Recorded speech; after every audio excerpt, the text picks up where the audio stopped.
bom dia a todos, bom dia a todas. Vamos dar início então ao nosso primeiro encontro do GED, nosso grupo de direito, nosso grupo de estudos de direito imobiliário. A iniciativa nasceu por uma insistência da Bruna, quase que, eu chamaria obsessiva, no melhor sentido da palavra, tá? Não pense que a atração fatal de pôr o coelhinho na panela e queimar o coelhinho. A senhora sabe da coelhinho? Não viu, né? Então tá bom, a professora assiste. Mas uma atração fatal e da insistência, aliás, é uma obsessão da Bruna, insistência do João. Tem que ter grupo, tem que ter grupo. Bom, montamos o grupo, vai ser um sucesso, vai ser ótimo. Nós vamos ter que fazer o grupo a cada 15 dias. Pelos 15 dias alternados, nós temos um grupo de contratos. E, portanto, todas as quintas-feiras de manhã nessa sala tem um evento, ou é grupo de contratos, ou é grupo de estudo de imobiliário. Qual é a diferença aqui? Primeiro que aqui nós passamos pelo ritual acadêmico, administrativo da faculdade, portanto o grupo está inscrito. E se o grupo está inscrito, isso produz créditos. E se o grupo está inscrito e produz créditos, eu preciso dividir com os senhores como é que isso funciona. Nós gastamos bastante tempo discutindo quais textos seriam os textos base de leitura. Só que como a faculdade tudo atrasa um pouco, e o grupo só foi admitido segunda-feira, né? Nós precisamos lançar um edital tipo segunda para terça, para quarta e quinta começar o grupo. Claro que não deu para a gente fazer as leituras. Então a minha ideia é a seguinte: a gente vai ter encontros com 1 hora de aula e depois que essa aula acabar, nós vamos trazer questões a partir das leituras para que a gente faça um grande debate. Não é monitoria no modelo que sempre em grupo discute. É monitoria em que a gente vai trazendo a palavra de vocês vão dando palpite e a gente vai construindo respostas a essas perguntas. Então não é dividir um grupinho para debater.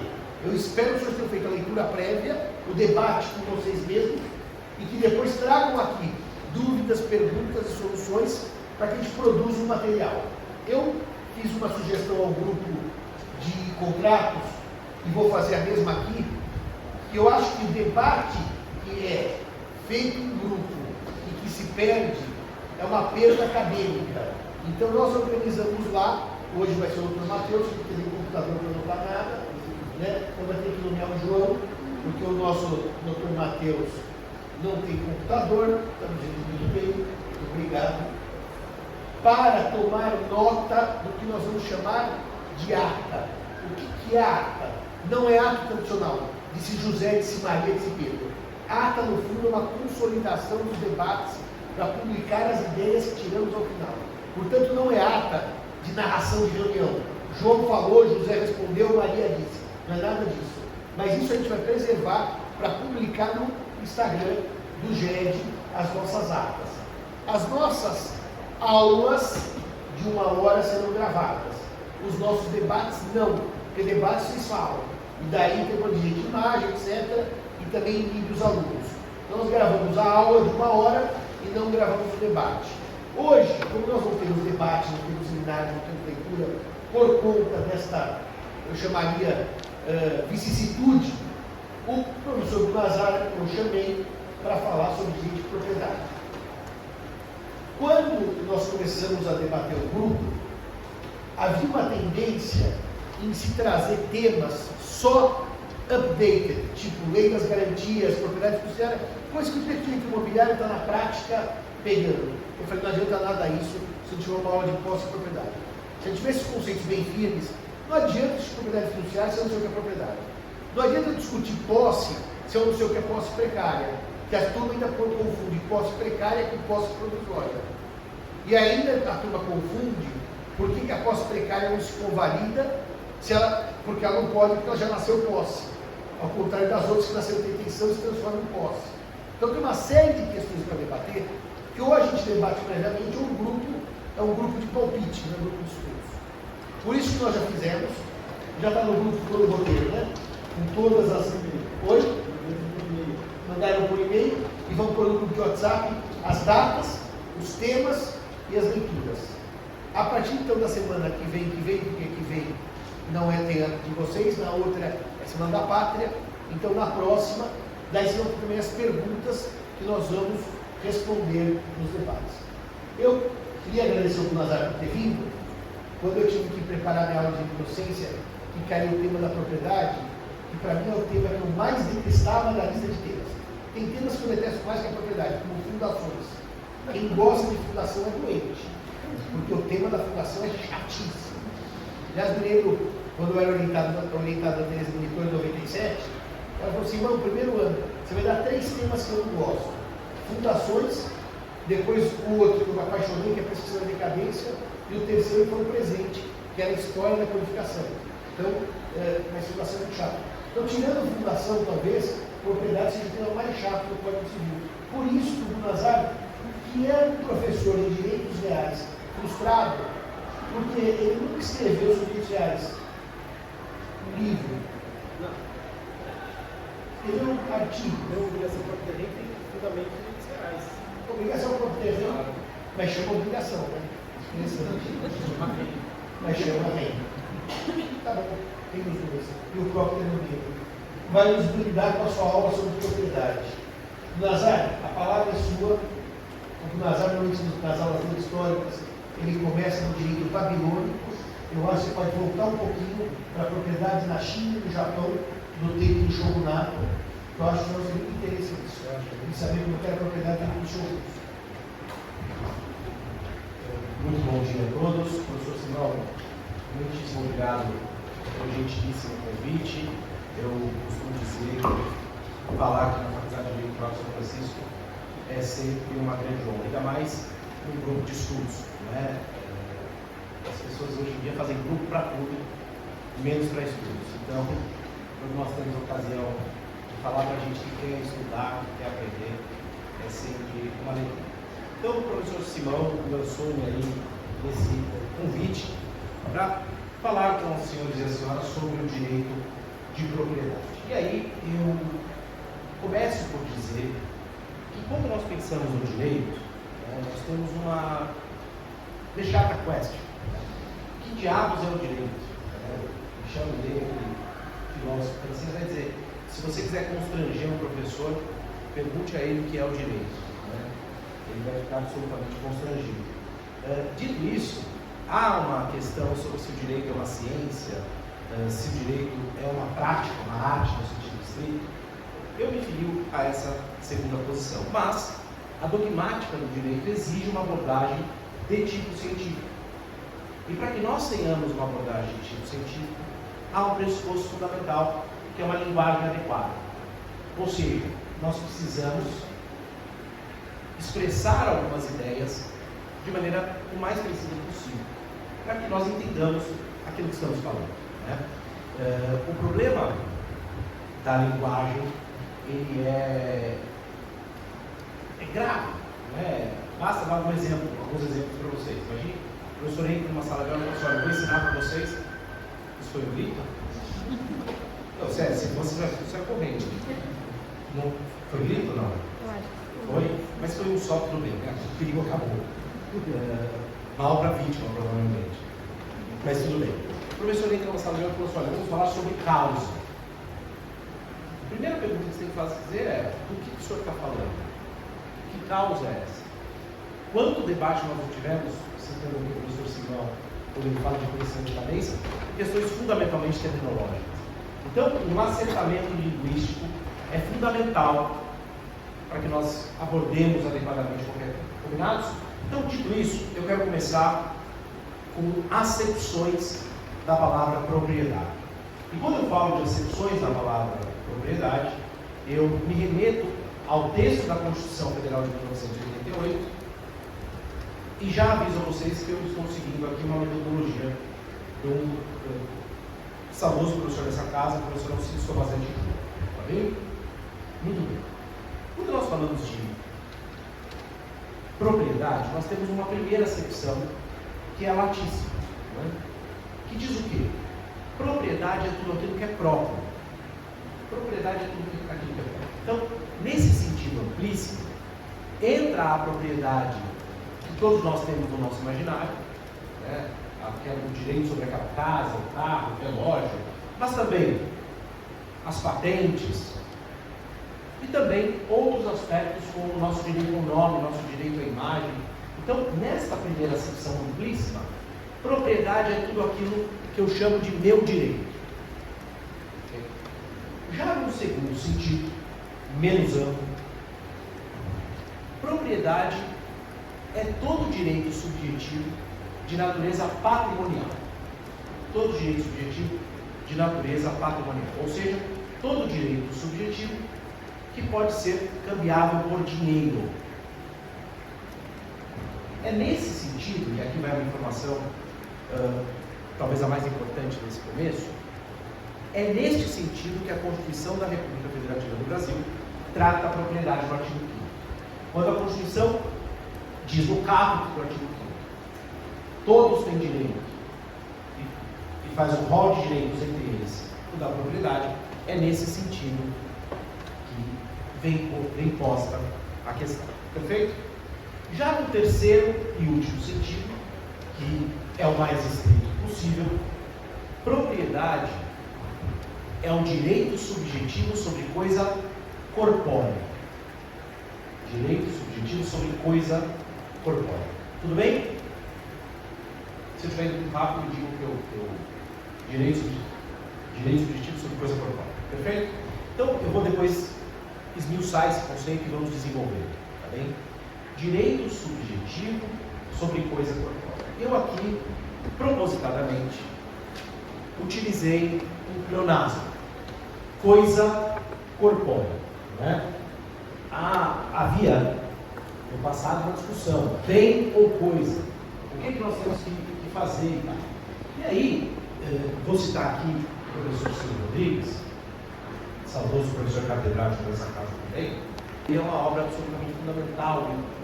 Nunca ninguém escreveu melhor que o professor Silvio Rodrigues. Nunca. Talvez as pessoas tenham sido mais profundas, mais abrangentes, mas nunca mais claras.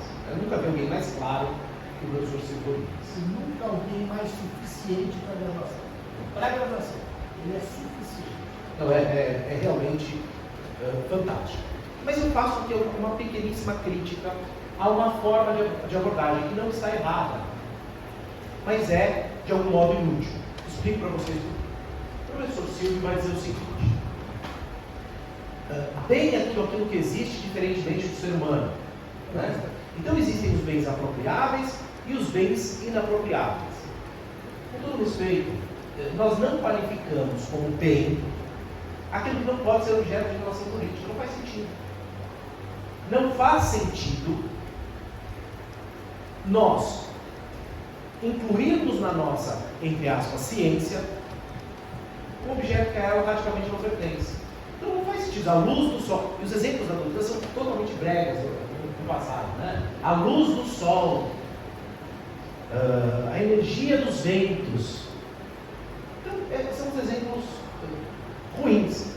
Então o que nós temos? Bem, como significando tudo aquilo que pode ser objeto de relação jurídica.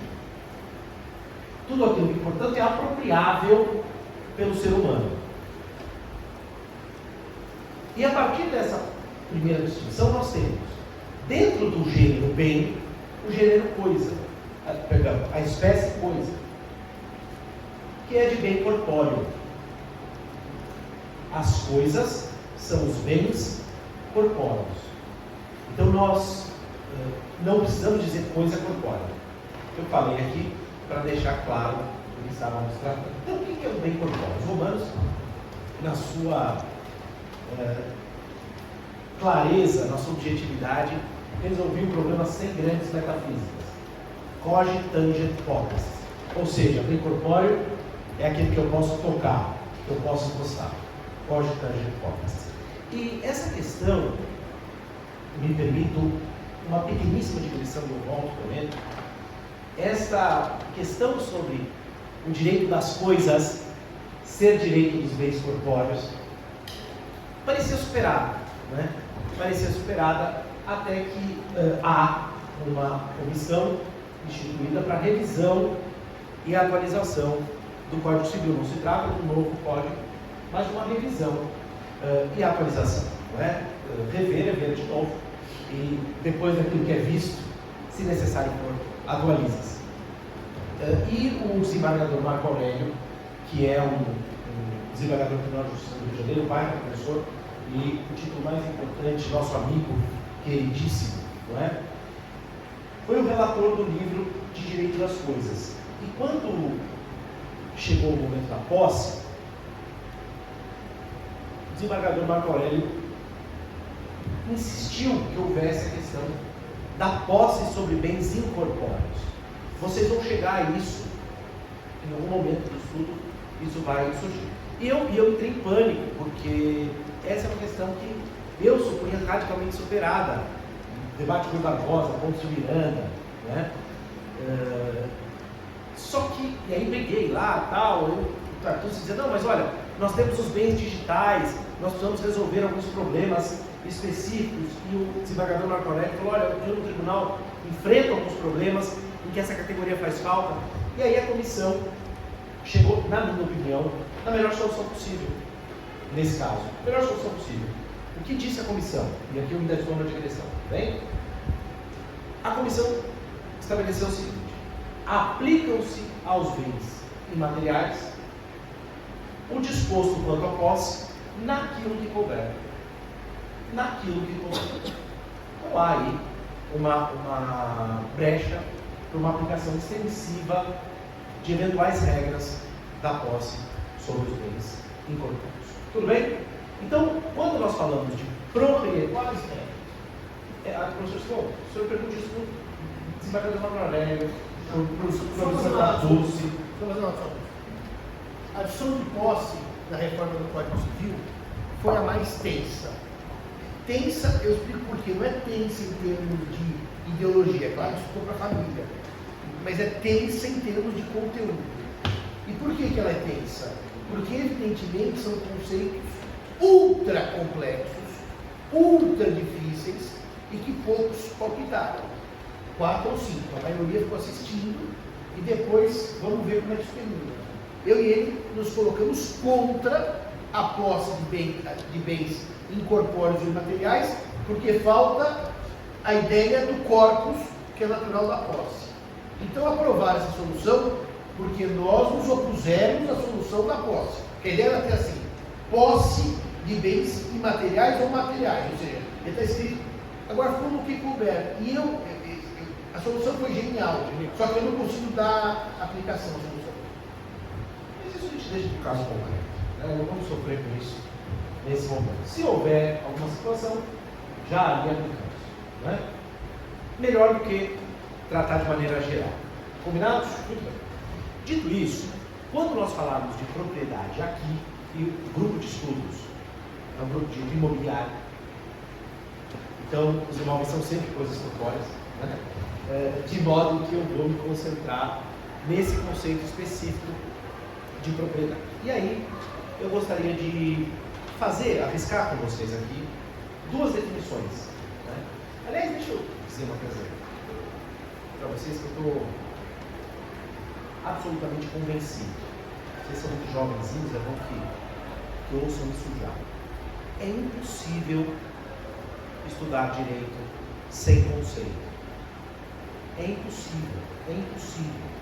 Os conceitos, estudar qualquer coisa sem conceito, né? Mas os conceitos, eles são os esquemas pelos quais nós compreendemos o mundo. Então as pessoas falam, o Gunazar é muito conceitualista. Não há como ser intuitivo em matéria científica. É muito complicado isso. Tá? A época do romantismo, as intuições, o sentimento é mais importante. Blá blá blá. Se nós não entendermos aquilo que estamos falando, nós não conseguimos estruturar um raciocínio válido. Tudo bem? Então eu gostaria de arriscar com vocês um conceito de direito das coisas do ponto de vista dogmático e um conceito de direito das coisas do ponto de vista do direito subjetivo. Bem? Então, quando nós falamos de direito das coisas, do que nós estamos falando? Do ramo da dogmática que estuda a aquisição,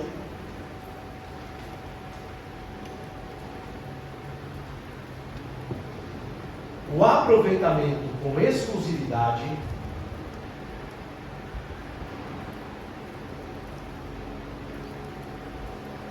e a extinção de direitos subjetivos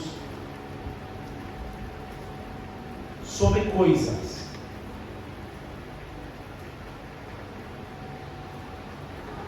Perfeito? Quando nós pensamos na ideia de um direito subjetivo sobre coisa, o que nós estamos falando? Direito subjetivo sobre coisa é o direito que permite ao seu titular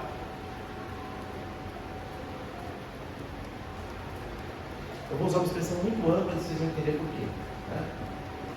Valer-se economicamente de uma coisa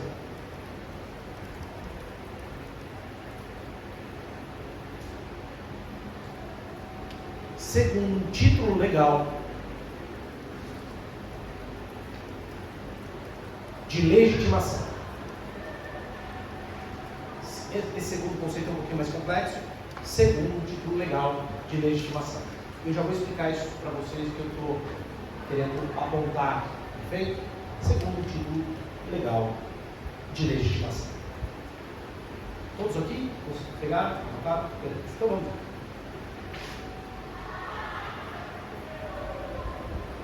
Quando então nós pensamos num direito sobre coisa, vem à mente uma objeção que está sendo cada vez mais comum, cada vez mais comum. Qual é a objeção? O Código Civil, 1916, 2002, o Código Civil trata a propriedade imobiliária com especial atenção. A propriedade imobiliária é uma propriedade, digamos assim, tida como a mais importante. E aí alguns juristas, não é, dizem coisas do tipo: isso é um erro, porque hoje o que move a economia mundial são os valores mobiliários. Então nós deveríamos, de algum modo, concentrar as nossas atenções em valores imobiliários. Vou dar um exemplo simples. Imaginemos que eu seja casado no regime da comunhão parcial de bens e eu tenha um imóvel que eu comprei enquanto solteiro era. Tudo bem? Caso-me, não há comunicação desse bem com a minha esposa, certo? Perfeito. Se eu quiser vender este bem, eu precisarei de uma autorização da minha mulher, chamada outorga uxória. Se ela tivesse o bem que fosse vender, outorga marital. Gênero, outorga conjugal. Tudo bem? Por que isso? Porque o direito sempre, eu diria, entendeu, mas eu vou melhorar. O direito sempre soube que o imóvel é fonte de proteção para a família. Perfeito? Aí algumas pessoas dizem assim: bom, se eu quiser vender uma kitnet que eu tenho em São Bernardo, eu preciso da autorização da minha mulher. Agora eu posso operar na bolsa livremente, sem nenhuma autorização. Isso é um paradoxo. Não sei se é um paradoxo. Não sei. Acho que não. De toda forma, eu pergunto para vocês uma coisa que eu discuti outro dia com meu cunhado. Meu cunhado, que fica nos anais do YouTube, ele é um cara muito legal, muito bacana, mas ele tem uma conversa insuportável de investimento. Eu odeio falar de investimento, eu tenho raiva de investimento. Eu sei que os jovenzinhos adoram falar disso, eles falam de fundo e de Bitcoin. Eu detesto esse assunto. Você quer me espantar numa conversa, é você começar a falar quanto paga o fundo tal. E o professor Simão adora esse tipo de conversa idiota também. E ele fica junto, almoçando lá em casa, junto com o meu cunhado, e os dois ficam falando esse discurso horroroso, essa conversa chatíssima. E outro dia meu cunhado... Me fala o que você faz. Não, eu vou falar, eu vou embora. Eu vou dormir, claro. Na minha casa. Uma conversa chata, deixa eles conversando lá, não tem problema. E aí meu cunhado, outro dia, disse uma das suas pérolas de sabedoria. Sabe o que é? Você comprou um imóvel, eu tinha comprado? Você comprou um imóvel recentemente. Com o valor do imóvel que você comprou, eu compro 10. Eu falei, como é que você compra 10 com o valor que eu quero? Tem essa mágica. Porque eu compro fundos imobiliários. Eu falei, tá bom, tá bom. Eu peguei as chaves do meu imóvel e falei, vamos lá entrar no meu imóvel? A gente vai lá. Você faz xixi, fica à vontade, entendeu? E aí a gente vai em um dos seus 10, não são ser todos. Eu quero ver você chegar num empreendimento do qual você é titular de uma cota e falar, tudo bem, eu sou titular de uma cota, eu vim dormir aqui hoje. Vai conseguir? Não. Se chover, eu tenho teto. E ele faz o quê? Se esconde debaixo da cota? Isso é um exemplo teórico, você fez isso. Eu fiz isso com ele, claro. Eu não fui tão delicado quanto você não aqui. Tão delicado quanto você não aqui. Então, eu vou dizer, é burrice, já adianto para vocês. Né? Mas eu não acredito em Bitcoin. Eu não acredito, eu não consigo entender o que é. Cara, me mostra o Bitcoin. Então eu não quero Bitcoin, por exemplo. Sério, a Bruna trabalhou com a gente, ela vai lembrar. A gente tem uns clientes. Que? Acabou o curso. Não tem problema. Eu já vou voltar. Eu sei, mas tudo bem. A gente vai voltar para o imobiliário, que é o mais importante. Por exemplo, eu não poderia dar aula no Bitcoin, estou numa sala, não é? Mas tudo bem. A Bruna sabe, a gente tem cliente lá de Bitcoin e ele queria me pagar em Bitcoin. Eu falei, não. Eu falei, eu vou na feira. Quanto está um quilo do limão em Bitcoin? Eu quero. Mas tudo bem. Quanto limão eu consigo comprar aqui? Mas vamos para lá. Então, essa conversa é uma bobagem brutal. Por quê? Qual que é a luta do homem? A luta do homem é a luta contra a natureza. O imóvel nos protege contra a natureza. O imóvel é a nossa garantia fundamental de teto, chão e parede. É no imóvel que nós nos abrigamos e mais, é no imóvel que nós produzimos. É no imóvel que nós produzimos. Todos morreríamos de fome se os imóveis desaparecessem. Ninguém planta em fundo. Ninguém colhe em fundo. Eu sou um sujeito que estuda direito agrário, eventualmente leciono direito agrário, e atualmente eu presido a Comissão de Direito Agrário da OAB São Paulo. E eu participei de um debate, o sujeito disse, a desmaterialização do direito agrário. E vamos lá ver o que é, não é? Esses títulos assim é um... E aí o sujeito dizia que o imóvel rural não é mais relevante. O imóvel. Eu falei, não é? Não, porque temos técnicas de hidroponia. O que é hidroponia, você sabe? É plantar na água. Plantar na água. Eu falei, tá bom. Eu falei, claro. Onde ficam os galpões de hidroponia? Para você pôr as águas. Onde ficam os galpões de hidroponia? Quer dizer, eu não entender nada. Eu nunca vi vaca hidropônica. Né? Então, assim, as coisas são como são por uma razão. Então, sempre que alguém disser que o imóvel perdeu a sua centralidade, lembre-se que essa pessoa está partindo do pressuposto de que a civilização é essa maravilha e nunca vai mudar. O imóvel é e continuará sendo para sempre a coisa mais importante do ordenamento. A coisa mais importante do ordenamento. E o que nos garante o mínimo. Tudo bem até aqui? Perfeito. Faço já agora uma distinção importante sobre direito e coisa. Essa distinção que eu vou trabalhar com vocês é muito trivial, muito óbvia depois que ela é posta. Mas antes de ser posta, ela gera algumas confusões. Tudo bem? Depois que eu falo, não, isso é bastante evidente. Então, permitam-me exemplificar com vocês o seguinte. Se eu tiro essa caneta do meu bolso, tudo bem? Ponho aqui sobre a mesa. E pergunto para vocês, o que é isso? Qual a natureza jurídica disso? O que vocês responderiam? Você mesmo, pode falar aí. Ninguém sabe? Começa por dizer que é uma caneta.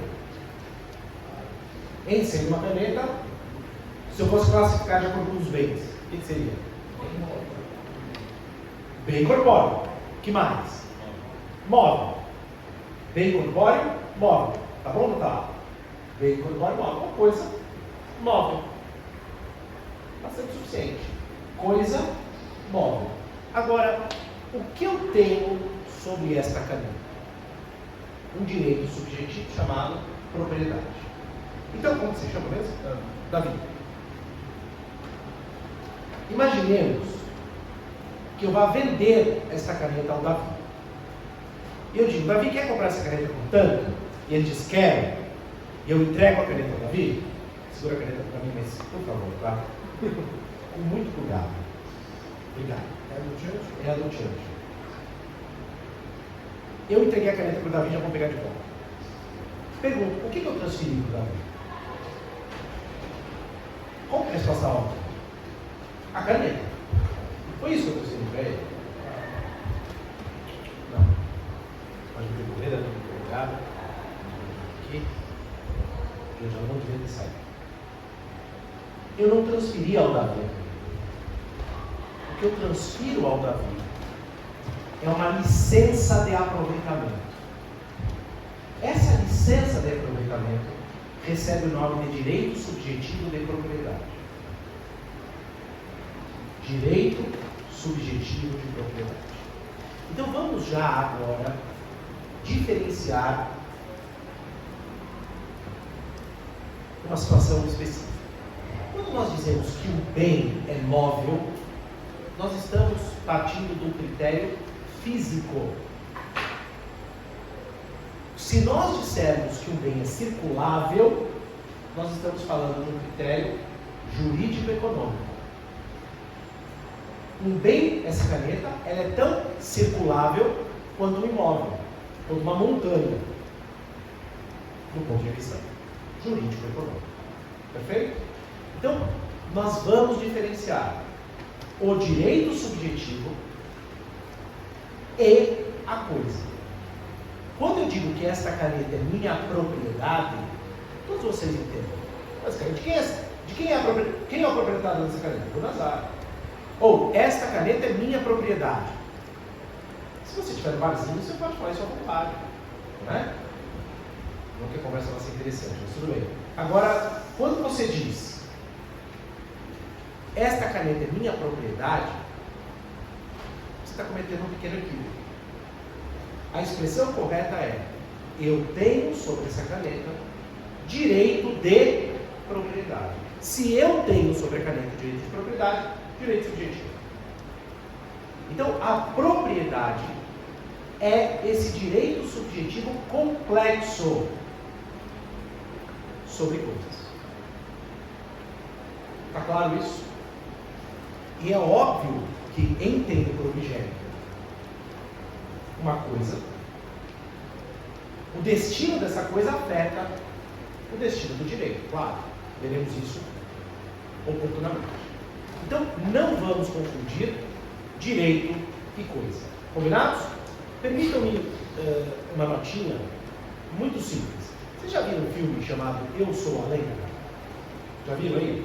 Quem não viu, eu conto rapidamente o que acontece. Eu adoro esses filmes pós-apocalípticos. Eu gosto de Eu Sou a Lenda, com Will Smith. E eu adoro esses filmes pós-apocalípticos, porque eu gosto de ver como as pessoas se comportam, eu acho interessante. O fato é o seguinte, né? Todo mundo morre, menos o Will Smith e uma cachorrinha. E o Will Smith está sozinho na Terra. E ele vaga pela Terra tentando sobreviver. Os outros seres vivos que há se transformaram numa espécie de zumbis, não é? Por conta do vírus, eles ficam monstruosos e tal. Algo factível. E aí o que acontece? O Will Smith entra em alguns imóveis e pega coisas. Tudo bem? Pergunto para vocês. Quando o Will Smith entra numa casa e pega alguma coisa, aliás, um imóvel e pega alguma coisa, nós podemos dizer que ele cometeu furto? Roubo? Por que não? no momento, eu não poderia dizer abandonada, porque o abandono pressupõe uma conduta mais ou menos voluntária, né? Porque naquele momento, o Will Smith sozinho, não existe direito subjetivo. A ideia de direito desapareceu completamente. Desaparece completamente, então ele não comete crime nenhum, porque não existe crime, não existe nada. Existem coisas e existem pessoas. Não, existe uma pessoa e existem coisas. E aí, olha que interessante. Vocês lembram quando aparece a mocinha? De repente aparece aquela a filha da Braga, como ela chama? Aquela moça bonitinha brasileira, Alice Braga. Ela aparece junto com o filho, resgata o Will Smith numa situação de perigo e vai para a casa dele, leva ele para casa. E ali ele deveria ficar feliz, aparecer um ser humano, né? E ele está tão acostumado a ficar sozinho, né, que no momento do café da manhã ele vê que a mulher abriu uma coisa que ele estava guardando. E ele tem um surto psicótico quando vê que a mulher pegou o que é dele. No exato momento em que aquela mulher aparece, renasce que ideia fundamental? Direito de propriedade. Então, nós não podemos jamais confundir essas duas categorias. Tudo bem? Perfeito. Muito bem. Dito isso, nós temos uma questão constitucional relevante, que é a seguinte. O professor José Afonso da Silva, professor dessa casa, um dos mais importantes constitucionalistas do Brasil, o professor José Afonso da Silva, ele diz o seguinte: propriedade ou propriedades? Nós temos propriedade ou propriedades? E por que ele lança essa pergunta perfeita? Porque se nós entendermos que a propriedade é um direito subjetivo, o direito positivo conformará, de certo modo, esse direito. O direito de propriedade não é idêntico no Brasil, na Itália, na China, em Cuba. Não é. Ele guarda notas de similaridade, não de identidade. Quando o professor José Afonso da Silva, então, pergunta propriedade ou propriedades, ele lança uma questão genial. Em que medida? Se o direito de propriedade é um direito subjetivo, e os direitos subjetivos, por definição, são conformados, veja que eu não estou dizendo que são concedidos, né? São conformados pelo direito objetivo de um país, pelo direito positivo. Se nós tivermos várias conformações, nós poderíamos dizer que temos várias espécies de direitos subjetivos de propriedade. Tudo bem? E aí, nós temos que imaginar situações importantes, como o direito subjetivo sobre uma coisa móvel tem uma tipicidade diferente daquela sobre o imóvel. O imóvel rural e o imóvel urbano têm regulamentação diferente. E, finalmente, uma última distinção importante, que nós não podemos perder de mente, é uma que faz o professor Fábio Conde Comparato. Fez uma aula magna aqui na faculdade. Entre bens de consumo e bens de produção. Coisas de consumo e coisas de produção. Ele fala bens, mas eu quero me concentrar nas coisas fortuitas. Coisas de consumo e coisas de produção. A disciplina jurídica é diferente. Perfeito? Então, quando nós perguntamos propriedade ou propriedades, nós podemos, sem dificuldade, reconhecer que nós, na verdade, temos o quê? Propriedades. E nós só conseguimos compreender isso adequadamente se nós partirmos dessa distinção entre direito subjetivo e coisa. Perfeito? Muito bem. Dito isso, nós temos que entender o seguinte. Eu assumo, eu saí do armário já faz muito tempo, eu sou um justnaturalista. Eu reconheço isso e sofro as críticas por conta disso sem nenhum tipo de problema. Né? Ainda não se apanha na Paulista, por ser justo naturalista. Talvez chegue a hora, mas tudo bem. E aí, eu vou explicar uma coisa para vocês que é totalmente ideológica e vale o que vale lá no primeiro, sai para o outro. Até agora, tudo que eu estou fazendo, tudo que eu estou falando é dogmática. Não tem lá muito que duvidar, também não estou falando nada demais. Não é só análise. O direito de propriedade é um direito natural. É um direito natural. Não é um direito que o ser humano, quando o ser humano procura, ele precisa. Ele procura, ele precisa. Né? Alguns olham para mim assim com um olhar do tipo, não é verdade. Eu tinha um professor que dizia que os índios, eles partilhavam tudo. Vocês já ouviram essa? Sociedades coletivistas? Já ouviram? Claro. Sempre surgem as sociedades coletivistas. E é muito interessante vocês estudarem essas sociedades coletivistas. Há uns antropólogos que o fizeram de maneira séria, profunda, e a realidade é um pouquinho diferente daquela que nós estamos acostumados a ouvir. É verdade que eles dividiam tudo? Não. É verdade que eles dividiam tudo aquilo que eles tinham em abundância. Tudo aquilo que eles tinham em abundância. Então, as pessoas dizem assim, os índios, eu usando índio porque a Constituição fala, os índios brasileiros são menos evoluídos do que outros índios. É verdade. É a prova que eles são mais inteligentes. Como assim? Se você imagina você viver na Amazônia, antes da chegada dos europeus, qual escassez de alimento você tem? Que escassez de água você tem? A floresta te dá absolutamente tudo que você precisa. Se nós tivéssemos indígenas absolutamente trabalhadores, seríamos psicopatas. A única coisa que eu faria se eu fosse índio era ficar na rede e pescar. E dormir. É óbvio isso. Agora, você vive no meio do deserto. Para que você viva mais um pouco, você precisa ser criativo. Precisa tentar desenvolver formas de vida. Perfeito? Oi? Claro, o que você vai fazer? O que você vai fazer? Exato, então isso é bobagem. Não é uma coisa de mais civilizado ou menos. É de necessidade.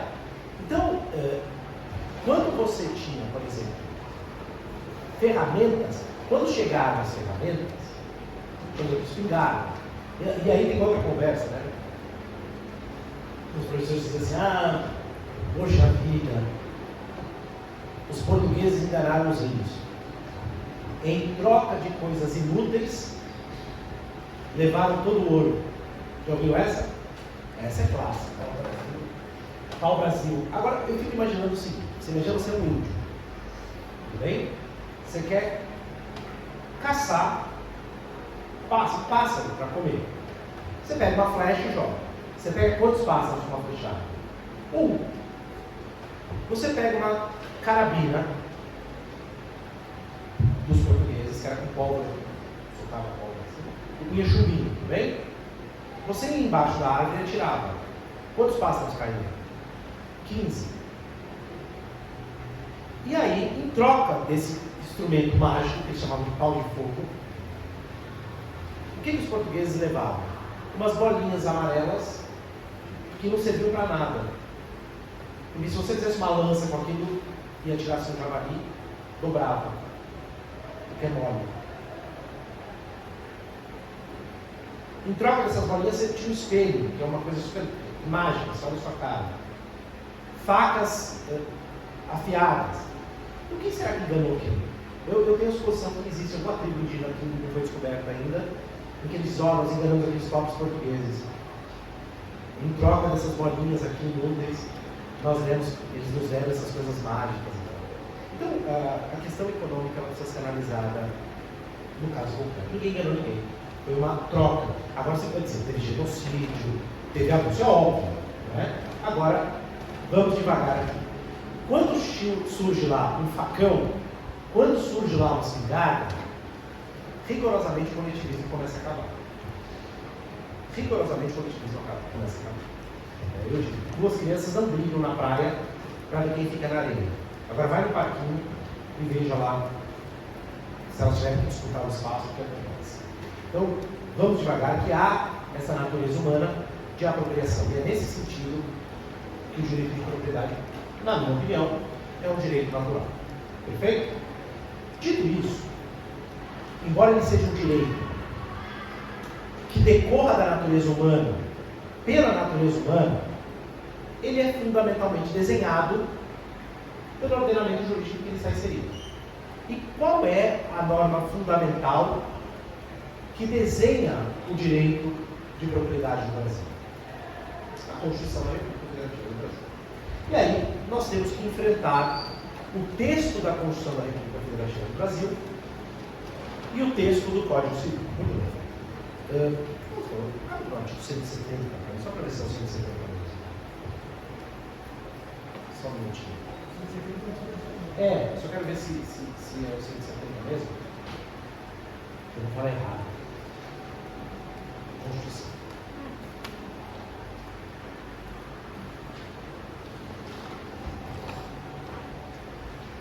Isso, muito bem. Pode ficar aí, por favor.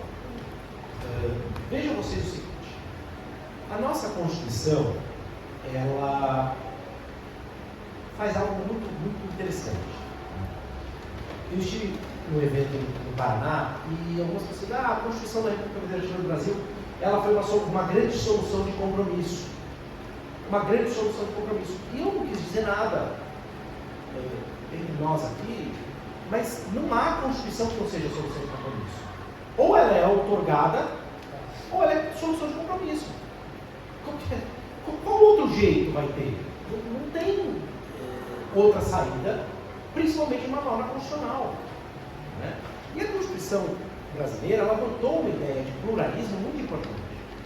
Quando a Constituição brasileira diz que o Brasil é uma sociedade plural, e fala em pluralismo político, não tem nada a ver com pluralismo partidário, o que a Constituição está garantindo? Que todos somos livres para sermos como somos. Isso é absolutamente lindo. Mas o que a Constituição também está admitindo? Ou melhor, permitindo e incentivando? Que nós tenhamos uma sociedade radicalmente conflitiva. É claro. Quanto mais plural for uma sociedade, mais conflitiva ela é. É evidente. E a Constituição, portanto, ela não tem a função,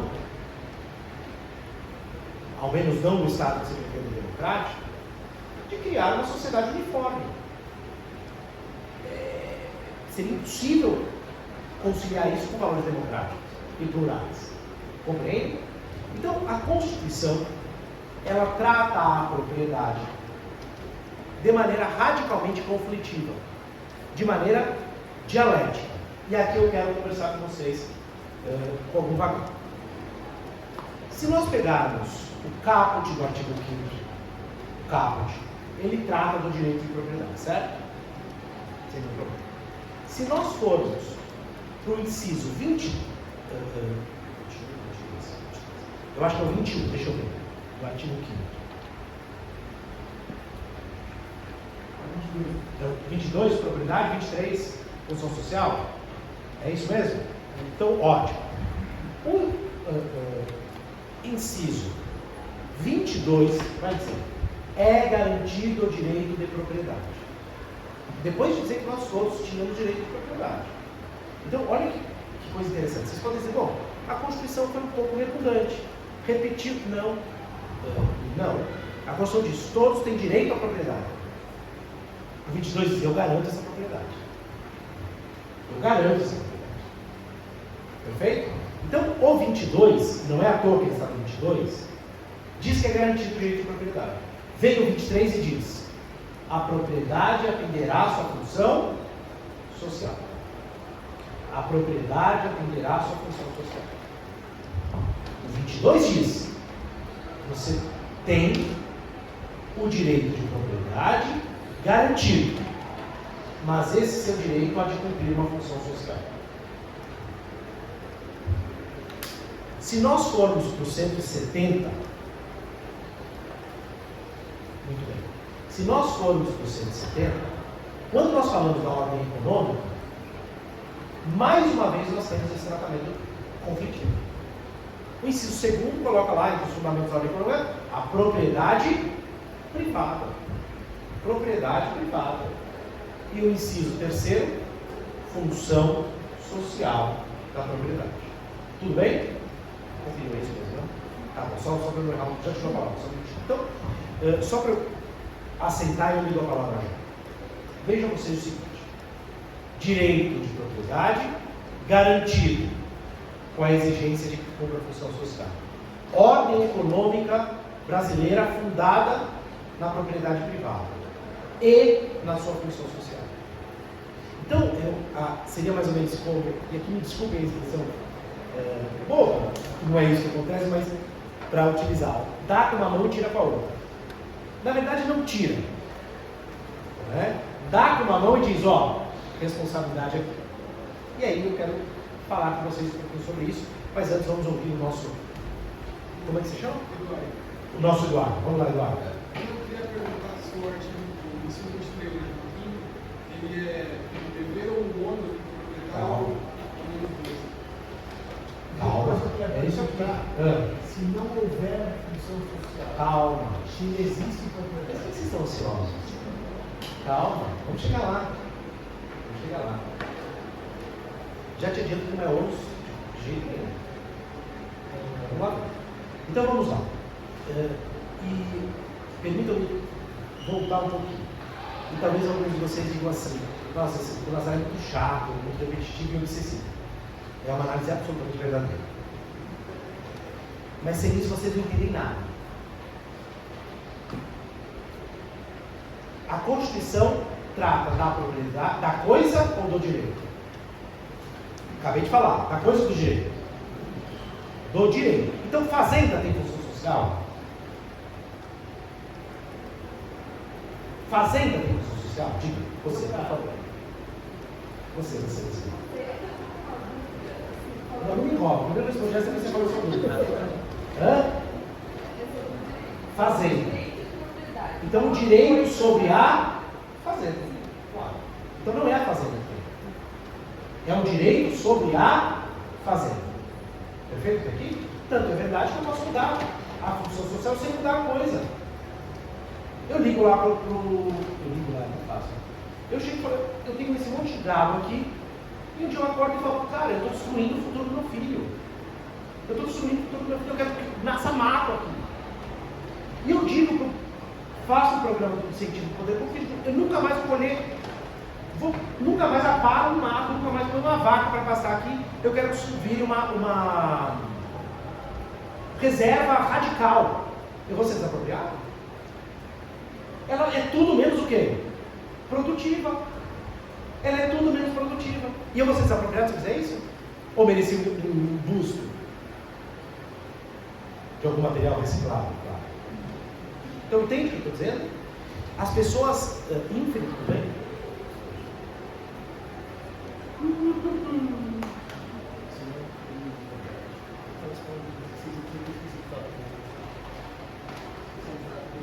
justo, professor Sinal. Boa notícia. Mas eu posso seguir? Então vejam vocês que as pessoas. Vejam como o que eu estou dizendo para vocês é trivial. Parece trivial, mas não é. As pessoas falam da fazenda. As pessoas falam do automóvel. As pessoas falam do apartamento. E não é isso que a Constituição manda cumprir a função social. O que tem que cumprir a função social é o direito. Compreenderam isso? Muito bem. Se eu for para lá, eu posso ir? Para cima? Para a louça? Claro.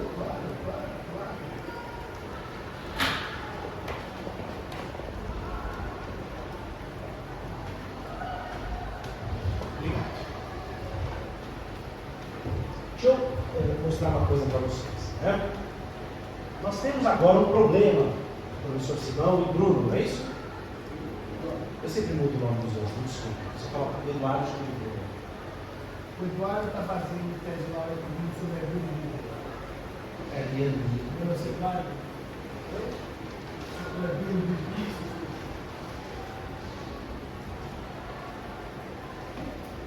Olha só. Vamos aceitar premissas, combinado? Como se chama? Fernanda, faz a pergunta que você vai fazer, desculpa, te cortei. sobre os vários tipos de propriedade, tem uma coisa que me incomoda, principalmente em relação a imóvel, que é a diferenciação do direito de propriedade em relação aos imóveis urbanos e aos imóveis rurais. Porque, em termos de função social de propriedade, se eu tiver um imóvel urbano, se alugar, se tiver abandonado, posso. Se eu tiver um imóvel rural e não der destinação nenhuma para ele, não tem como ter a minha propriedade por uma questão de função social. Infelizmente, não é tão pouco tempo. Deveria ser, às vezes, apropriado. Se eu falar, olha lá, é comunista, por favor, deixe eu terminar. Eu posso ser acusado de quase tudo menos disso. Né? Se nós tivéssemos um sistema efetivo de desapropriação para a reforma agrária, as coisas eram muito melhores. Isso está errado, é uma premissa para lembrar. Eu não posso deixar meus imóveis fechados. Não confunda a incidência da lei com a sua aplicabilidade. Aqui no centro de São Paulo, eu lembro que quando o prefeito Haddad, aliás, quando o ministro Haddad foi eleito prefeito de São Paulo, ele se manifestou que ele iria desapropriar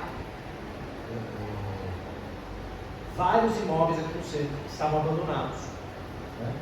E eu fiz uma manifestação até no jornalzinho do 11 e na prefeitura para dizer que não era para desapropriar coisíssima nenhuma. Desapropriar significa retirar a propriedade. Retirar o direito subjetivo de propriedade. Se o imóvel está abandonado, não existe mais direito subjetivo de propriedade. Imóveis abandonados não são objeto de direito. O Nazar, você é louco? Onde você tirou isso? Código Civil. Código, está escrito com todas as letras. Então, muitos imóveis que estão aqui no centro estão matriculados em nome do Joãozinho, mas não são mais do Joãozinho há muito tempo. É a diferença entre incidência da norma e a aplicação da norma. Então, nós não podemos pensar, Fê, que por conta da norma não ser aplicada, não tem incidência. A incidência, como diz como ensina a Ponte Vila, é infalível. O que falha é a aplicabilidade. Diga. Assim, só aproveitando até falando nesse ponto e puxando um pouco para me ajudar mesmo. Eu estou fazendo uma impugnação. O nosso cliente recebeu uma notificação por não dar uso social ao imóvel que está aqui no centro. Urbano, olha, tá vendo? Aqui no centro. Estava fechado, eu estou falando mal do seu cliente, não estou nem falando nada, tá? Mas olha só como a gente prova aqui o seu comportamento equivocado. O imóvel estava fechado, não estava dando uso, eu não estou dizendo que aconteceu isso. Recebeu uma notificação falando, e aí? Como é que vai ficar isso aqui? Entende? Então eles não deixam quieto, não. Ou melhor, não deveriam deixar quieto. Deixa por inércia. É que é uma questão assim, por exemplo, difícil, porque o imóvel está para alugar, mas ninguém quer alugar. Está listado, enfim, isso que a gente vai tentar tratar na impugnação. Mas assim, para você, o que seria essa dar um social ainda mais... Vamos chegar nisso já. Deixa eu ir por partes, pode ser? Então vamos agora, todos, por favor, para o artigo 1228 do Código Civil. Do Código Civil agora.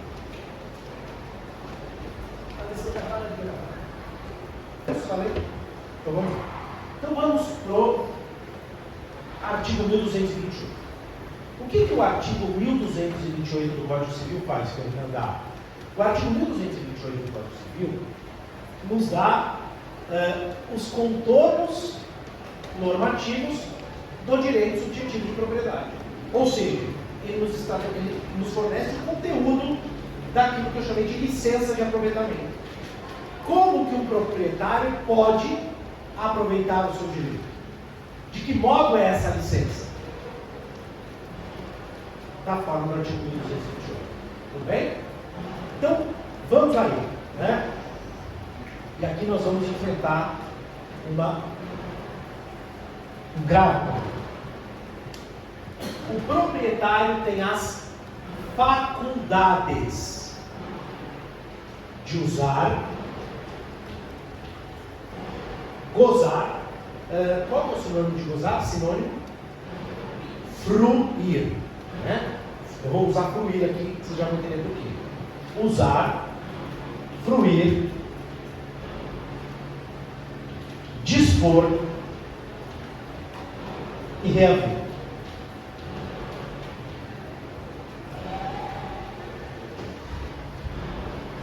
usar, fruir, dispor e reaver.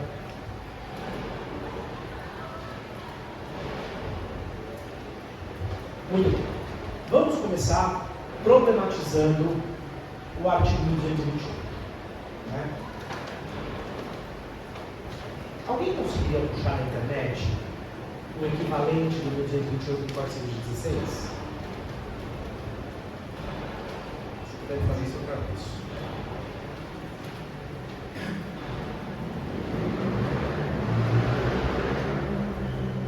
É o 1524. Lembra, gente?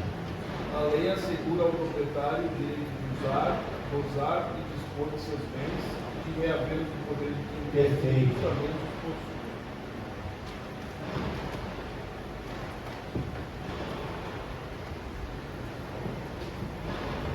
Perfeito. O Código de 1916 era mais técnico que o Código de 2002 nesse ponto. Bastante mais técnico. A lei assegura ao proprietário os direitos dele. O do Código de 2002 diz que o proprietário tem as faculdades de. Tudo bem? Vocês estão todos estudantes de direito. Se eu tenho uma faculdade, que tipo de posição jurídica é a faculdade?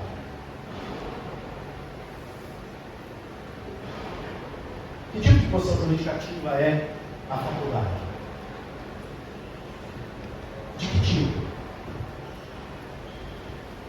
É um imperativo quase que no meu próprio interesse, certo? Que eu sou obrigado a exercer ou não? Não. Está certo dizer isso? Está certo dizer que eu tenho as faculdades de usar os atos do governo? Obviamente não é. Está errado. Está errado por uma análise constitucional.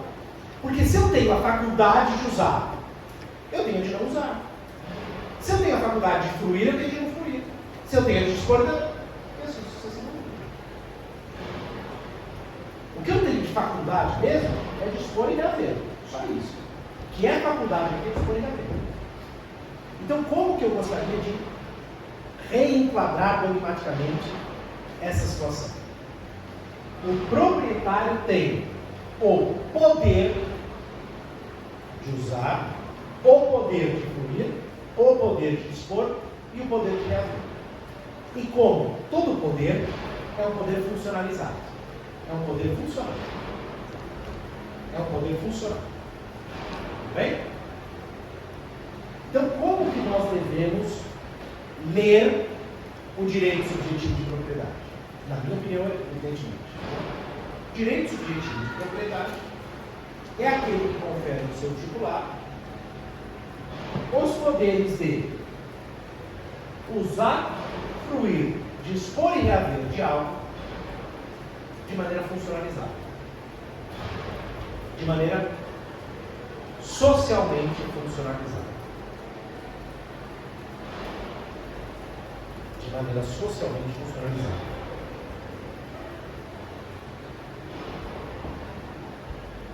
Entenderam isso? Perfeito? Depois eu vou melhorar para ficar mais bonitinho o conceito. Fala, Bruno. Fala de colocar no conceito funcionalizado. Será que vai manter no modo do exercício? Daí eu... Então, vamos chegar nisso agora. Vamos chegar nisso agora. Né? Quando nós temos um direito subjetivo, quando nós temos um direito subjetivo, olha, a pergunta da Bruna era uma pergunta reveladora da forma como nós encaramos o direito. Porque olha só, quando nós falamos funcionalizada, diz a Bruna, nós não estamos falando do exercício? Estamos. Então vem comigo aqui. Meu pai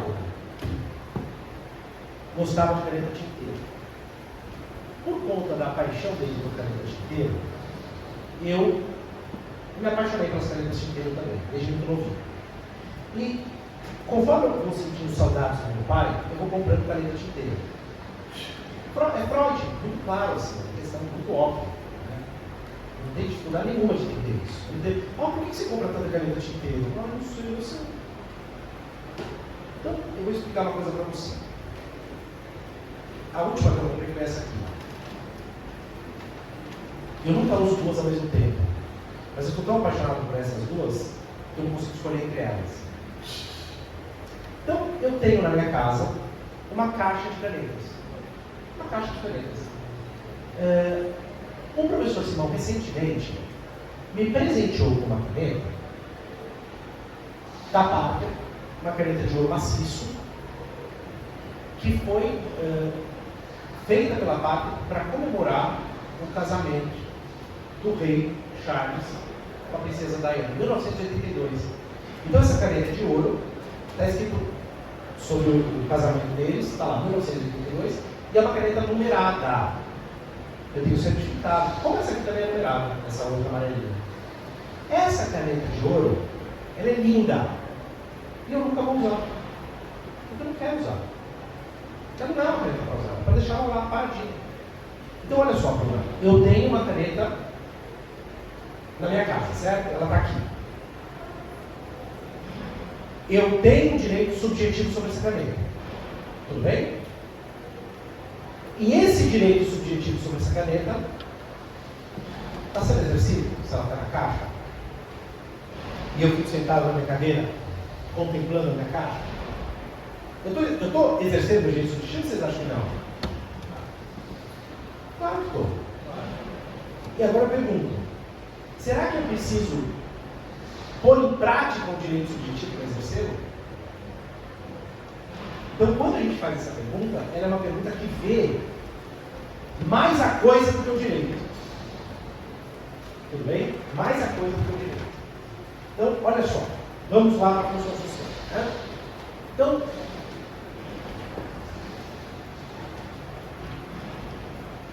posso fazer premissas? De novo? Seguir as premissas? Muito bem. A pergunta que o professor... qual foi que você fez mesmo? Se a função social ela se tornar Um ônus ou dever, né? Um ônus ou dever. E aí eu quero voltar método medieval, não sei, mas peça medieval. Para a primeira premissa. Nós estamos falando de direito subjetivo e não de coisas. Tudo bem?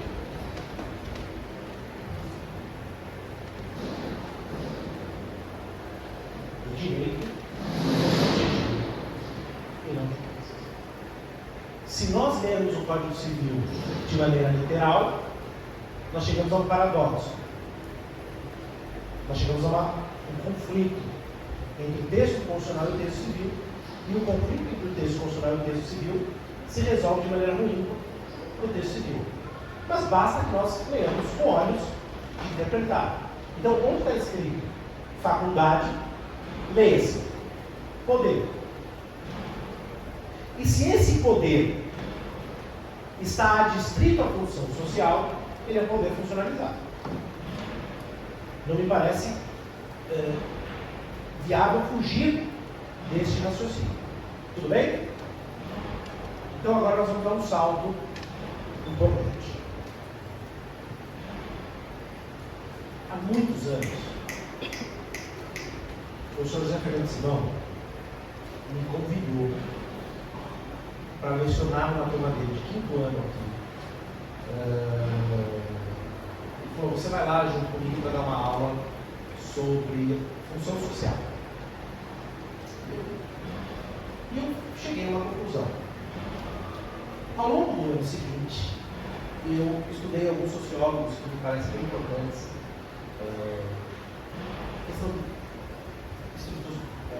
estruturalismo, funcionalismo e tal. E no ano seguinte ele mudou para a mesma aula. E eu mudei radicalmente de posicionamento.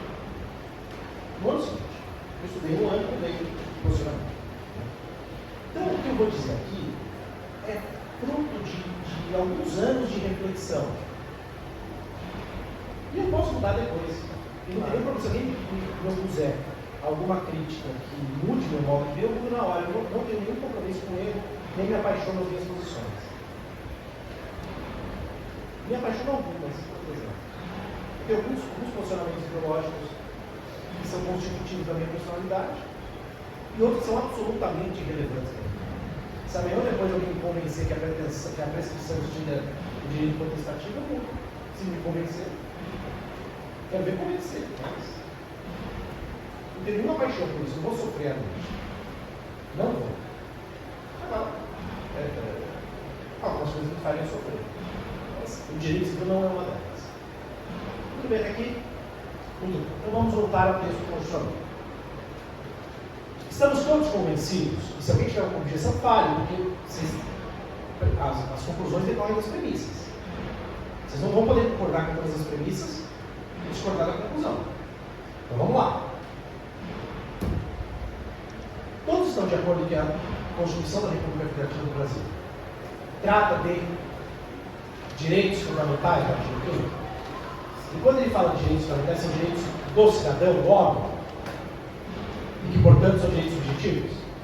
Então, quando a Constituição fala que é garantido o direito de propriedade, está em elipse subjetivo. Não precisaria estar escrito.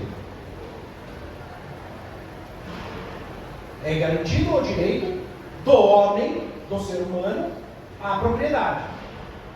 É garantido, portanto, o direito subjetivo de propriedade.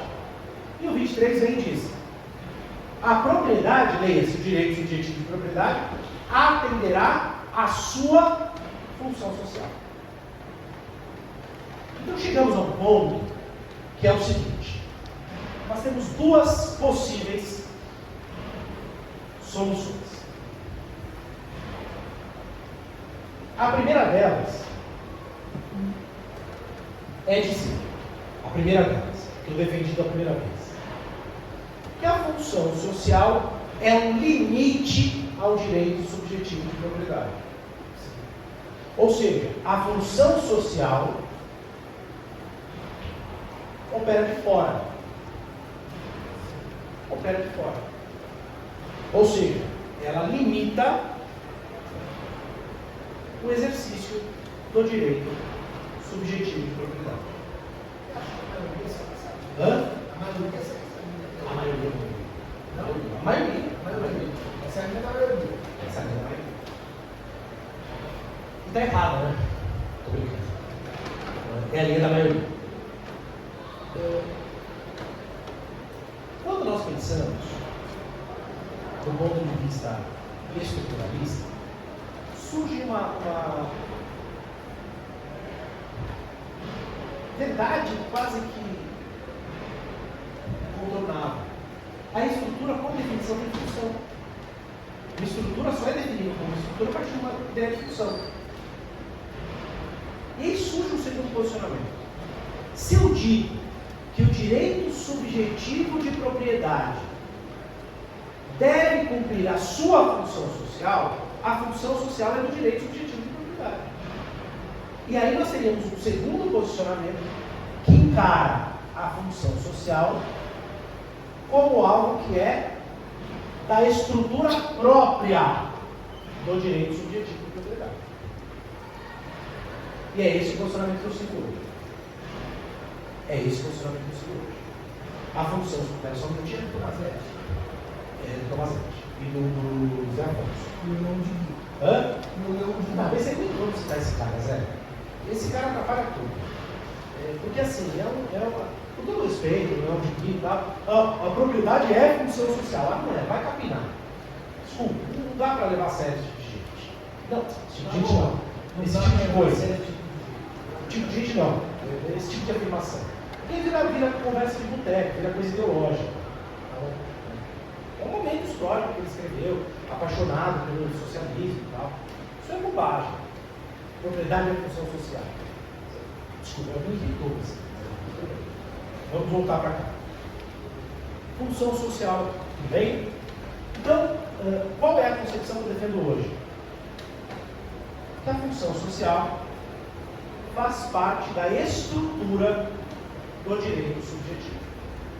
Por isso que o conceito que eu arrisco com vocês é direito das coisas é o direito subjetivo sobre coisa corpórea, que permite uma licença de aproveitamento socialmente funcionalizada nos termos da lei. tipicidade do direito das coisas, dos direitos reais, abrange, inclusive, o modo de exercício. Não limita totalmente, mas abrange o modo de exercício. Então, o exercício funcionalizado desses poderes,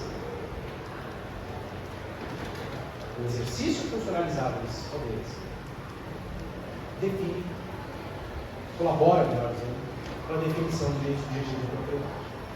Todos até aqui?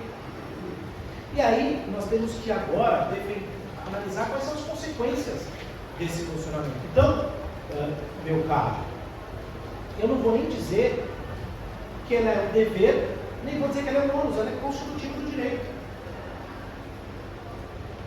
Faz parte do próprio direito. Espero ter respondido. Mas se a gente for pensar na primeira versão, que a função social tem um limite. Seria o dever. Seria o dever. Eu devo exercer de algum modo. O meu medo da segunda posição. Calma. Não, eu vou falar o meu. Você vai falar o que você quiser. Era chegar à conclusão que sem função social não existe propriedade. Então, só que Esse é o medo. esse medo, ele é um medo que, na minha concepção, é infundado. Eu vou explicar por quê. A Constituição diz o seguinte: a propriedade atenderá à sua função social, mas continua reconhecendo-a como propriedade. Continua reconhecendo a propriedade. E mais, o Constituinte em 88, ele foi sábio. Por quê? Ele disse o seguinte: a propriedade atenderá a sua função social, blá, blá, blá. E quando ele foi falar da propriedade urbana e da propriedade rural, ele estabeleceu em rol exaustivo o que pode acontecer com a propriedade que não cumpre a função social. Ele estabeleceu categoricamente. Então, qual que é a maior sanção possível para o imóvel urbano e rural que não cumpre a função social? Não é desapropriação, é uma desapropriação especial. É a chamada desapropriação sanção. Paga pelo título da dívida pública, que é uma tragédia. Mas é para ser pago. Então, olha só, a Constituição reconhece que o descumprimento da função social, do direito subjetivo, sobre imóvel urbano e sobre imóvel rural, retira o direito à proteção constitucional da propriedade, de modo a permitir que você seja o quê? Desapropriado. Que você perca a propriedade. Então, a Constituição é absolutamente coerente aqui. Ela diz que o direito de propriedade é garantido desde que cumpra a função social. No momento que você não cumpre, você perde a garantia. E alguns de vocês vão dizer, pô, não, mas a desapropriação sempre implica a perda do direito de propriedade. Não, não é verdade. Quando a Constituição diz que a desapropriação exige prévia indenização em dinheiro, ela não está acabando com o seu direito de propriedade.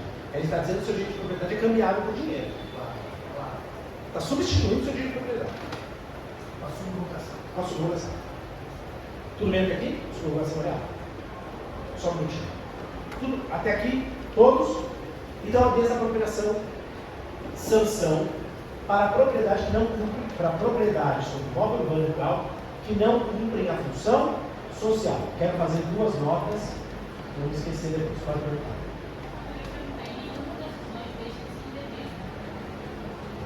Eu não consigo entender como dever algo que é constitutivo do próprio direito.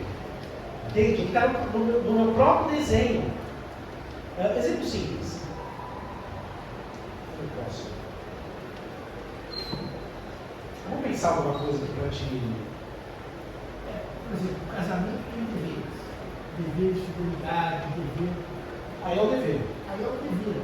O que está fora do conceito de casamento. Então, Olha, perfeito, Simão, excelente. Bom, assim, o casamento é muito bom. a união entre pessoas, já caiu a dualidade de sexos, É a união entre pessoas que tem por objetivo constituir família. Comunhão plena de vida. Comunhão plena de vidas.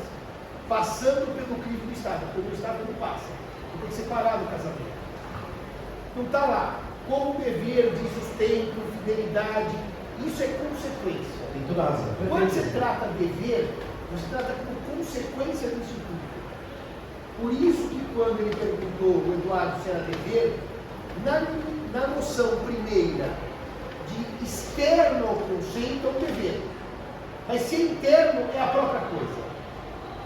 Perfeito. Você não tem dever de respirar. Seria mais ou você menos- respira para você ser vivo. Seria como dizer, professor, Ninguém existe o ser vivo. O ser vivo, os mamíferos. tem o dever de respirar? Não tem dever de respirar. Respira para respirar do próprio ser. Seria como, usando o perfeito exemplo dele do casamento, perfeito, dizer que a comunhão plena de vidas é um dever do casamento. Ela é o próprio casamento. É o próprio casamento. Entende? Mas, tipo, nesse caso especificamente, é um modo de exercício do direito subjetivo que eu tenho que usar. Mas eu tenho que ver um modo de exercício não se torna um certo. Veja só, ela é uma baliza. É difícil, a sua colocação é muito boa, eu estou tendo dificuldade de colocar exemplos claros para você. Mas seria mais ou menos como se nós tivéssemos uma baliza. Eu tenho direito de propriedade quando eu fico dentro desse limite. Fora desse limite, o exercício disfuncional é ilícito. Entende? É difícil, são termos muito vagos, na verdade, é difícil a gente chegar a uma... Você é cidadã, tem o dever de voto. O dever de voto torna mais independente cidadã. Você é cidadã e, como consequência, tem um dever. Mas não que o dever de voto, por exemplo, eu posso dizer assim, o cidadão é aquele que tem dever de Vou voto. achar um exemplo, já falo. Não é isso? Eu vou achar um exemplo claro, prometo. Dá um pouquinho de tempo, fala aí. Mas aí seria uma consequência lógica dessa afirmação dos senhores que sem função social não haveria... Calma, espera só um pouquinho. Vamos chegar nisso. A Constituição estabelece quais são as respostas ao não cumprimento da função social. E a resposta é a desapropriação de tipo sanção. Perfeito? Só que a Constituição, ela estabelece também sanção muito especial para a situação em que o imóvel não é que ele não cumpra a função social, ele tem um exercício disfuncional. Olha que interessante isso. A Constituição estabelece que nos imóveis onde for encontrado plantio ilegal de psicotrópicos e mão de obra escrava, haverá a expropriação, que é a perda da propriedade sem nenhum tipo de indenização. Então, eu faço essa distinção entre propriedade que não cumpre a função social e propriedade e direito subjetivo de propriedade exercido de modo disfuncional. E aí, nesse caso, nós temos a expropriação. Deixa eu falar uma coisa, só para estar no debate. Quando a gente imagina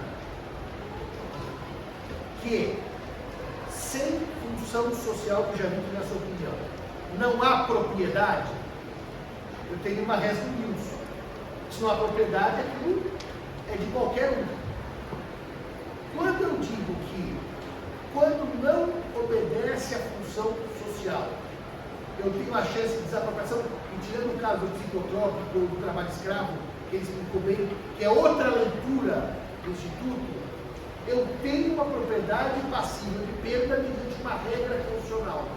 Agora, Bruna, perguntaria eu, se no caso, limite da expropriação, que não vai ter contrapartida ao proprietário, são dois casos limites taxativos, portanto, que eu não posso ampliar, são presos com perdão anticonstitucional.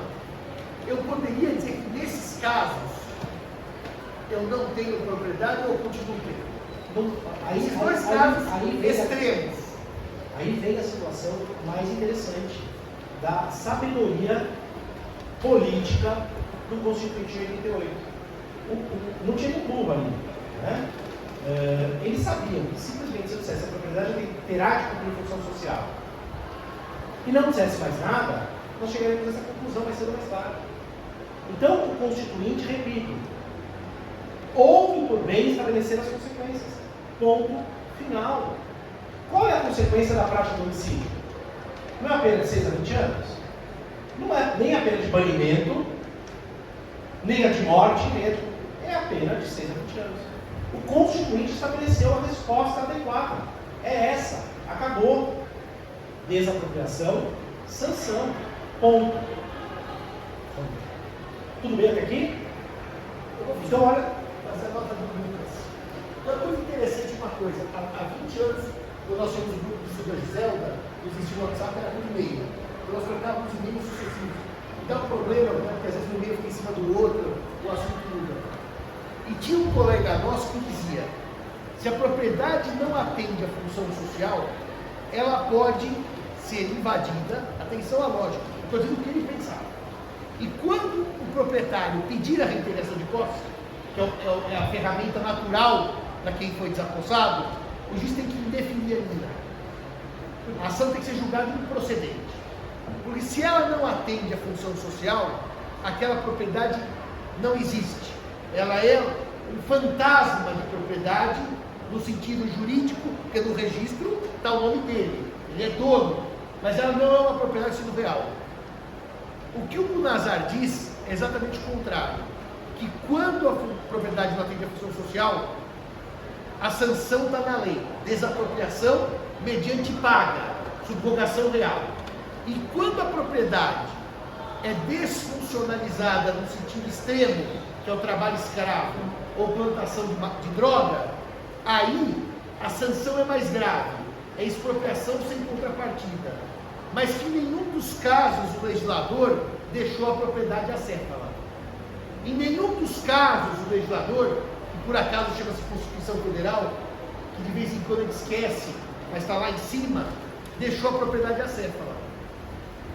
O que defende o Bunazar vai ao encontro de uma lógica própria do direito civil, que é não deixar bens acéfalos. Quando a gente dá aula de sucessões do quinto ano, e a Alessandra já assistiu 30 vezes, o Anfi 40, a mesma aula, e a Karine 30 vezes a mesma aula, aqueles coitados, eles vão, acho que é déjà vu. Não, porque eles viram várias turmas e acabam repetindo a aula. Eu digo que a solução do direito das sucessões da Cesine, ela não é pragmática porque só ela é pragmática. É porque deixar bens acéfalos gera um problema de responsabilidade. Gera um problema de fruto a quem pertence, o que é até legal discutir, é meu ou é seu. Mas o problema é de dano e quem responde. E daí não é tão legal saber se é meu ou é seu. Então, o que explica o Bunazar hoje é uma coisa que conforta a leitura do Constituinte com uma lógica milenar do direito civil. A função social, ainda que não esteja na noção de limite, ela está na noção que conforma o próprio Instituto, mas não leva à ideia que teria tido, talvez de ir uma visão mais socialista do direito, de que a propriedade é função social. Ou seja, se não há função social, não há propriedade. Porque nós temos sérios problemas para imaginar, sério mesmo, uma extensão de função social. Eu estou pensando na época que o Digui escreveu, século XIX, não século XXI, de uma mulher que compra um casaco de arminho branco, que é matar animal na natureza e fazer um casaco de pele, que em tese é completamente pro luxo. Você se protege do frio sem casaco de pele. E aí, o que o Bunazar faz agora é confortar as várias leituras de uma maneira que o direito civil tradicional não se sinta agredido pela acefalia na propriedade, isso agride o direito civil. O direito civil não quer propriedades acéfalas. Porque é uma questão óbvia. Não atende o interesse social ter res no lius e res derelicta. 2, o conceito de função social não é externo e limitador, como perguntou o Eduardo. Ele compõe o próprio conceito. Mas isso não nos leva ao erro de imaginar que se não houver função social, não há propriedade. Fechamos as 3 premissas? Essa prática de você entender a função social como limitadora, nesse sentido, se... Agora você responde. E para mim, essa leitura é como se eu lesse como se fosse um limitador, quase como uma bomba de direito. Esse é o meu grande drama agora. O drama que eu vou jogar agora. É exatamente isso. Tem uma bolinha embaixo, para eu não esquecer. Aqui é o meu grande drama. Vou te explicar por quê. Quando nós falamos do direito subjetivo de propriedade, estou caminhando para o final da aula, então eu estou fazendo um percurso intelectual com vocês aqui, da gente fechar o raciocínio. Eu comecei dizendo que quando falamos de propriedade, estamos falando de direito subjetivo. E se é direito subjetivo, ele é conformado de acordo com o direito positivo. E aí, se eu tenho diversas conformações, eu tenho diversos direitos subjetivos. Tudo bem? Quando a Constituição Federal trata do direito subjetivo sobre propriedade imobiliária urbana e rural, ela é minudante e estabelece qual é a consequência. Agora, a primeira frase que eu disse nessa aula foi a de diversas acepções da palavra propriedade. Para as acepções de propriedade, que não estão especificamente traduzidas no texto constitucional, nós teríamos um problema de legitimação do direito subjetivo de propriedade. Esse é o grande problema. Porque aí, se nós pensarmos em situações jurídicas de propriedade, por exemplo, sobre uma patente, vamos imaginar em que não cumpre função social, talvez eu tivesse que assumir que essa propriedade não merecesse ser garantia. Pelo entender? É o que mais me choca é chegar a essa minha conclusão. Essa minha conclusão me choca, ou de maneira horrorosa. Eu não queria chegar a ela, mas eu não tenho como, de maneira honesta, chegar a outra conclusão. Na minha opinião. Ela perderia a garantia que o Constituinte lhe deu. Porque a garantia que o Constituinte lhe deu está subordinada ao cumprimento da função social. Isso está na lei. Por isso que é diferente dizer que não é limitador e dizer que não faz parte. O que me conforta é dizer que o Constituinte estabeleceu quais são as sanções nos casos mais impactantes. Que são, não é essa palavra impactante, os casos mais importantes, que é o da propriedade geral. Mais relevantes. Exato. Então, agora não sei. Eu fico imaginando o seguinte: vamos imaginar que nós teremos uma nova pandemia. Né? E eu tenho uma patente, e vai ter, eu não tenho dúvida disso. É questão de si, de quando. E aí, vocês todos morrendo de varíola, e eu tenho um remédio. Eu digo, ótimo, eu estou disposto a fornecer desde que me pague o valor tal, ou desde que, quando a pandemia, eu vou esperar só mais pessoas se contaminarem para colocar no mercado. Esse é um exemplo horroroso. Um exemplo daqueles trágicos. Será que essa patente tem que ser protegida? Mas só um detalhe. No momento das escolhas trágicas, aliás, você escreveu, né, em italiano, no momento das escolhas trágicas, o direito sacrifica tudo. Eu dou um exemplo simples. Se alguém me perguntasse há 20 anos, irredutibilidade de salário de funcionário público, seria possível? Imagina, é o mínimo constitucional. Portugal reduziu 2 vezes, por ordem do Supremo Tribunal deles, chama Tribunal Constitucional, 2 vezes. Tirou salário, tirou mais salário. E a terceira tirou férias e 13º, no auge da crise econômica. Cuidado com isso, porque se alguém for falar em quebra de patente, perto de tirar salário e baixar rendimento, eu acho socialmente até, se fosse um plebiscito, eu prefiro quebrar patente a baixar salário. O tribunal baixou uma, o tribunal baixou 2, e na terceira tirou férias, lá eles têm férias e 14º. Tirou 14º e deixou 13º. E sabe quantos anos os portugueses demoraram para recuperar os salários? Agora. Demorou de 2008, 2009 para 2020. Foram 12 anos sem voltar aos direitos básicos que estão na Constituição portuguesa. Irredutibilidade de salário. Aí, Lula, nas escolhas trágicas, cede direitos talvez mais relevantes que a propriedade.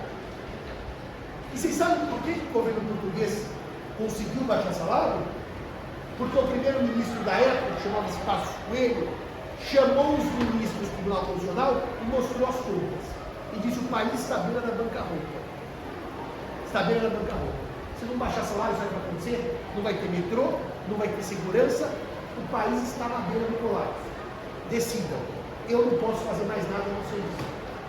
Só que foi interessante. Eles perderam uma, perderam 2, perderam 3.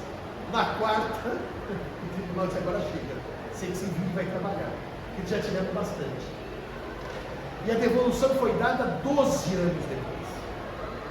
Aí na escolha trágica, não há problema em quebrar patente da varíola, porque nas escolhas trágicas o direito, e não adianta a gente aqui numa fala de direito esquecer, ele cede diante da realidade. Mas ainda bem que são pontos nevrálgicos, raríssimos e excepcionalíssimos. Se ele ceder toda hora, não há direito. A barbárie, certo? Eu queria agradecer que nós estamos no momento final, já são quase 11 horas, dizer a primeira coisa: o nosso próximo encontro não é semana que vem, semana outra tem a semana do feriado, a faculdade fecha, é na próxima. O senhor já viu que nós vamos marcar 9 horas, começa às 9h15, o pessoal abre essa aula às 9h15. Mas eu recomendo que cheguem às 9, porque assim com atraso de 15 minutos você chega às 9h15, tá certo? Segunda coisa, para a semana que vem, eu sugiro a leitura dos textos. Nós vamos fazer um pequeno seminário. Essa semana o debate foi, vamos dizer assim, a exposição foi maior, porque as questões não puderam ser feitas pelo ato impossível na internet. Para outra semana não tem questões. Então essa ideia é 1 hora de conversa e 1 hora de debate. Pode ser que aconteça com o grupo de contratos. A conversa e o debate serem simultâneos, não precisa ser sucessivo. Então pode ser que nas 2 horas tenhamos conversa e debate sucessivos. Isso pode trazer as questões. Só que sempre quando for os últimos finais, se faltou uma outra questão, você tem que parar para abordar aquela questão específica. Queria dizer uma outra coisa aos senhores, que já aconteceu no grupo de contratos. É uma coisa assim absolutamente voluntária, que recebi agora. A minha ideia era que os senhores produzissem pequenos textos sobre os temas desafiadores. Quem, por exemplo, agora gostou do profissão social do contrato, e quando eu digo pequeno, ninguém lê mais que 5, 7 páginas no livro. Aqueles velhos artigos de 30 servem porque a BNT exige, a CAPES exige e tal. Ninguém lê. Aliás, as minhas 3 citações do STF são de textos do conjunto do STF. Do STJ é texto mais elaboradinho. Então, esse grupo serve também para quem quiser voluntariamente, sem qualquer obrigação, produzir pequenos textos, porque eu posso juntá-los e publicar na forma de uma coletânea que a gente chama breves notas sobre direito imobiliário. Assim não parece que é artigo, tese, notas. E eu faço um prefácio dizendo: nosso grupo se reuniu tais datas, os temas eram esses. E alguns alunos publicaram isso. O que acontece com isso? Os senhores vão para a internet, os senhores têm chance de serem citados no STF sem ter terminar a legislação. Os assistentes buscam onde os textos? Na internet. É difícil ir para livro. O livro é para dar um outro status.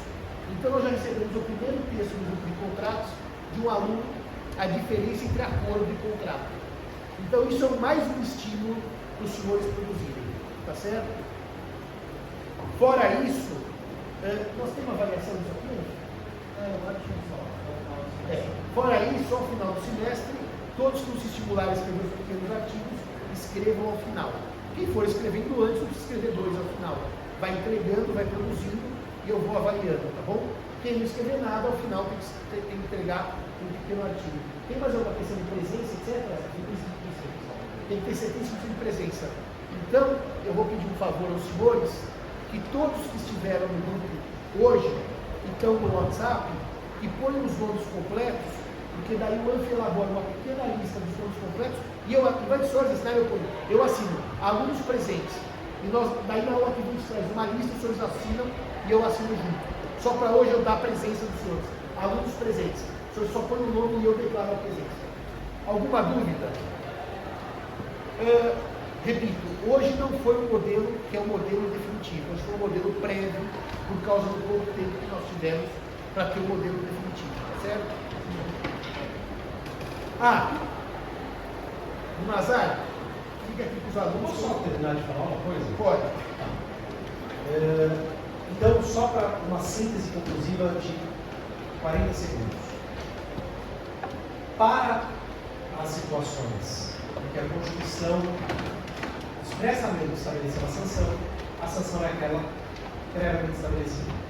Para situações que não foram disciplinadas exaustivamente pela Constituição, surge o problema da deslegitimação da proteção da propriedade. Portanto, a propriedade não é que não existiria, ela ruiria por falta de elemento estrutural. Tá bem? São as conclusões a que cheguei. Professor, muitíssimo obrigado pela oportunidade de bater papo com essa turma maravilhosa. Obrigado.